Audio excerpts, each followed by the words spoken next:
સુરેન્દ્રનગર જિલ્લાના ચોટીલા સબ ડિવિઝનમાં ખનીજ માફિયાઓ સામે તંત્રએ લાલ આંખ કરી છે. થાનગઢના અભેપર ગામમાં ચાલતી ગેરકાયદેસર કોલસાની ખાણ પર મધરાતે અચાનક દરોડો પાડી મોટી કાર્યવાહી હાથ ધરવામાં આવી. ચોટીલા નાયબ કલેક્ટર એચ.ટી. મકવાણાને મળેલી નાગરિક ફરિયાદ બાદ આજે રાત્રે 12:45 વાગે અભેપર ગામની સીમમાં સર્વે નંબર 11 પર તંત્રએ દરોડો પાડ્યો.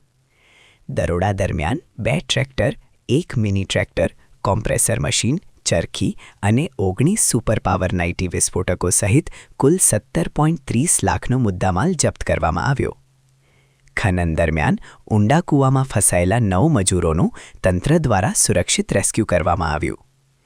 જમીન કબજેદાર ગોરધનભાઈ જેજરિયા અને કોન્ટ્રાક્ટર જયેશભાઈ મકવાણા સામે ખનીજ ચોરી, લેન્ડ ગ્રેબિંગ અને તડીપાર સુધીની કડક કાર્યવાહી શરૂ કરાઈ છે.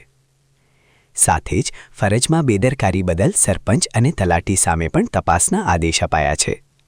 રિપોર્ટર મુકેશ ખખ્ખર.